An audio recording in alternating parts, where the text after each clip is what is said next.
On the 16th of April each year, people around the world recognise the anniversary of the Battle at Culloden. This battle ended the rising led by Charles Edward Stuart and had profound implications in Scotland and elsewhere. If you ever have the chance to be at Culloden on the nearest Saturday to the 16th of April, please do so. The gathering that morning, the emotion and the history are worth sharing.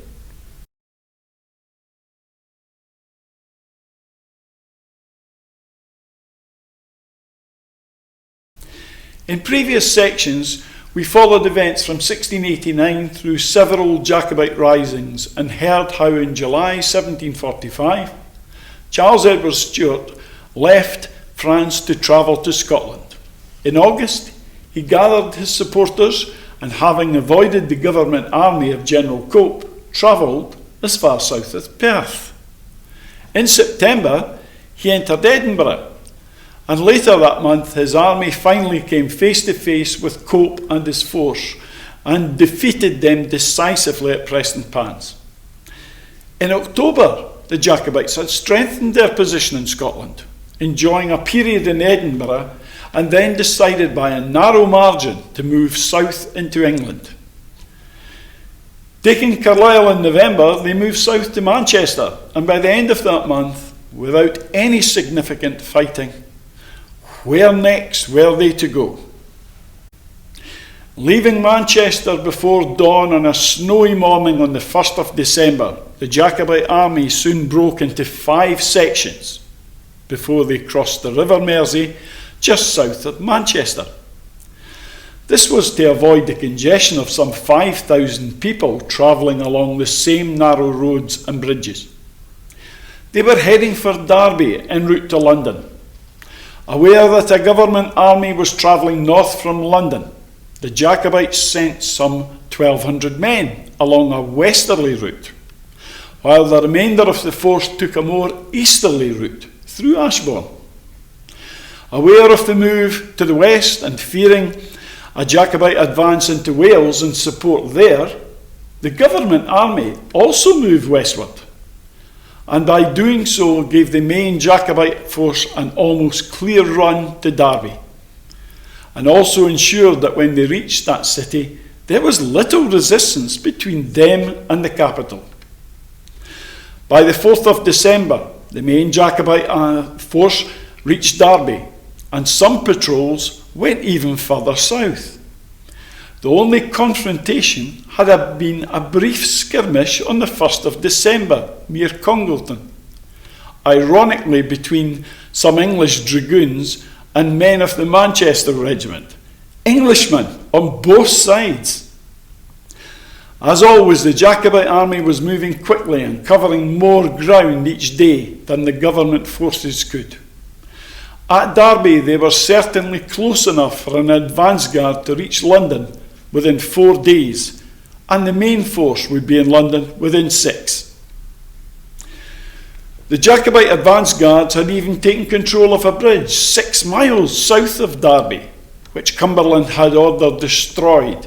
Their route was now clear.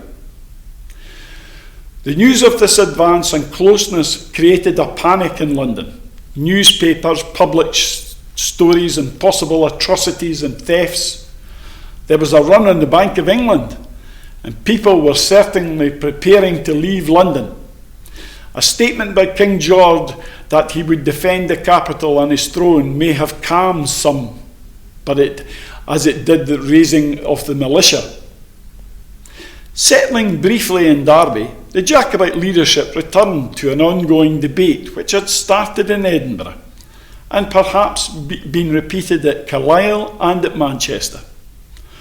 On the 5th of December, a discussion involving Prince Charles and his principal advisers took place. This was now known as the Derby Council, and it is perhaps one of the most crucial moments of the entire rising. Arguing strongly for an advance on London, Charles Edward Stuart believed that it was his destiny and his duty to take the capital and place his father on the throne as James III. Although the government had some 20,000 men now under arms, they were not only scattered throughout England, But the two major forces, one under Legionnaire and later Cumberland, and the other led by Wade, were positioned north of Derby and would be unable to reach London by the 6th of December. Defeating any defenders of London, Charles and his supporters argue, would surely result in a much more support in England and Wales. Also, senior figures in London who were secret Jacobites and ensured the long-awaited French invasion. The other side of the argument was to question why the French had not already arrived, despite many promises and rumours. Where were all the English and Welsh Jacobites who had been forecast? Any actions against a government force would surely result in losses, which could scarcely be borne by the Jacobite army. An army which was already losing men, and clansmen became ill, and they were ill at ease from being far from home, especially as they're now well into winter. Their side of the debate, and perhaps supported by the action of a self-proclaimed government spy, Dudley Bradstreet. He claimed that he told the Jacobite leadership that a third major government force existed, which would stop their easy march to London. Such a force did not exist. There were also those on the go-home side of the argument who'd argued back in Edinburgh that the Stuarts should hold Scotland and return it to being independent of England. The decision to march into England had been a narrow one, by only one vote. But this time the debate went heavily against the Prince, and the council decided overwhelmingly to take the army north again. Naturally, this was not well received by Charles Edward Stuart. This was, without doubt, one of the critical days of the 1745 Rising, ranking only with the original decision to leave Edinburgh and the later choice as to whether to stand and fight at Culloden or to retreat further into the Highlands. In fact, many view the Derby decision by far the most crucial and critical of the Rising. We have talked before about the issue of armies, and particularly the Jacobites making decisions without detailed knowledge of news from around the country. And this certainly had an impact here. If the council had known that the French were at last preparing to invade, a decision reversed when they heard of the retreat, and that a force had been raised in Wales that was already on their way to join them, would they have reached another decision? What if they had been aware of the real weaknesses in the defences of London and of the panic there? Historians have debated this ever since and still do. What seems clear is that if the Jacobites had gone to London and they had a chance, perhaps a good one, of succeeding, once they decided to retreat, that chance was gone for good, and perhaps they were headed inevitably to tragedy. The government had not been idle since the Jacobites left Edinburgh. The move into England by Charles and his army had given them the opportunity to reinforce their strongholds in Scotland, and in fact to control much of the country. They added some 600 men to the garrison at Stirling, built up forces and retook Edinburgh, and in the north raised some 18 companies of militia. By mid-December, the Jacobites held little beyond the northeast corner and some east coast ports. Even among the clans there was pro-government activity. The Campbells in the west had raised some 800 men to support the government. In Inverness, the government seemed to be in control, and on the 10th of December, Lord Loudon, with a force of 500, succeeded in arresting and imprisoning Lord Lovat, the old fox himself, although Lovat was able to escape on December the 19th. Aware that the Jacobite army had left Manchester at the beginning of December, the two government armies were focused on the defence of London. The Western force under Legionnaire, pending the arrival of the Duke of Cumberland, was travelling towards Derby. But as we have already heard, was duped into diverting towards Wales and thus created a route to London for the enemy. This consisted of about 10,700 men, including infantry, artillery and cavalry. By the time they realised that the Jacobites had bypassed them, and they were going to be at least 2 or more days later to London, if the Jacobites had continued their advance.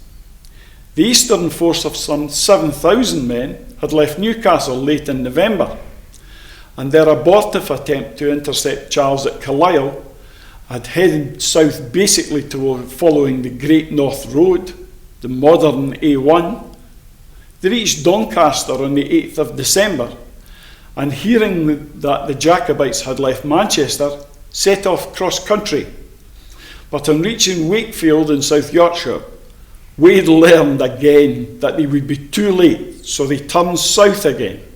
They too now would be unable to reach London before the Jacobites. But the Jacobites were not going to London. On December the 6th, following a decision of the Derby Council, they had turned around and were now heading north again.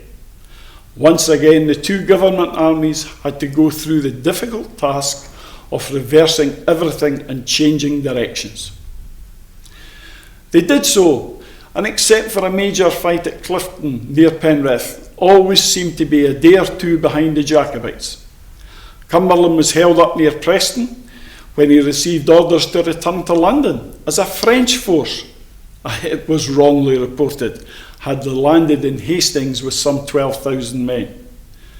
Delayed again by the siege at Carlisle, which we will describe later, he never seemed to be quite have the enemy within reach. The Jacobites, meanwhile, had left Derby and had started to reverse their course, with Charles Edward Stuart reported to be still sulking and in despair. The mood was very different than just a few days earlier, as was their reception at the places they went through. Cheers had turned to jeers. Accommodation was much harder to come by, and food and supplies were more likely to be obtained by threats rather than gifts. It is perhaps not surprising that some of the recent volunteers from England, Wales and Ireland decided they would not walk all the way to Scotland and started to drift away. On the 7th of December they reached Ashbourne and Macclesfield soon after. The vanguard was at Stockport on the 8th. The reception in Manchester was decidedly hostile, so they did not tarry there and pushed on into Preston on the 11th and into Penrith on the 13th. The army of Cumberland was not far behind and took full control of Manchester on the 12th, and by the 13th an advance guard of Wade's Eastern Army had crossed the Pennines and was approaching Preston. Charles Edward Stuart and his men reached Carlisle again on December the 19th to find it still held by the garrison that left there when they marched south. He reinforced that garrison with some Scots from the diminished Manchester regiment, many of that force choosing to stay at home in their home areas. So there was a force of about 250 to 300, hoping to delay the government advance as the Jacobites recrossed the border into Scotland. By Christmas, Charles and his men were in Glasgow, where they demanded £5,000 of clothing and cash from the reluctant townsfolk, and then headed to Stirling by the end of 1745. Meanwhile, back in Carlisle, the government army laid siege to the town and the castle on December the 21st. The garrison was nominally in control of its governor, Captain John Hamilton, who now found that he had to deal with Captain Francis Townley, who was commanding the 100 or so remaining men of the Manchester regiment. By December the 24th, the first artillery pieces arrived for the government besiegers. After preparation, they commenced firing on the 28th, and after further disputes between Hamilton and Townley, Carlisle surrendered on the 30th, having been offered terms that the town would not be put to the sword. This was not welcomed by the Duke of Cumberland, who was determined to punish the city and its garrison, because in his view, they had surrendered far too easily to the Jacobites some weeks earlier. Prisoners were treated harshly, especially the surviving men of the Manchester Regiment. As Englishmen who had joined the rebel army, they merited the most severe treatment. All the remaining sergeants and officers were executed as traitors, and the ordinary men transported for 7 years penal servitude. In those days, usually to farms and plantations in the West Indies, or what is now the east coast of the USA, a 7-year sentence from which few returned. So that fateful year of 1746 dawned. Charles Edward Stuart and his remaining army were again in central Scotland, debating whether to try again to control the whole country or to retreat further into the Highlands. Or did Charles dream of regrouping, raising more men in Scotland, and again mounting an invasion of England? The government army was now firmly under control of the Duke of Cumberland and was standing at the border of Scotland with its enemy in retreat and its own forces growing. The French seem to have abandoned Charles to his fate and foregone any plans of a major invasion. Events in December 1745 highlight what is undoubtedly one of the greatest what-ifs of the entire Rising. What would the outcome have been if the Derby Council on December the 5th had supported Prince Charles' wish to continue towards London?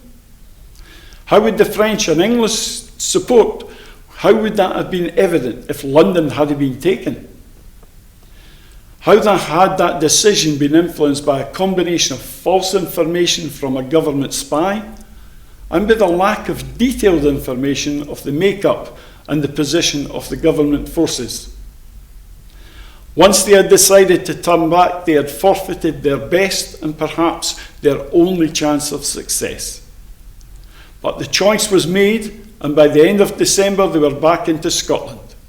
The government forces were gathering, and it was at the dead of winter. We will see how the story continues into 1746.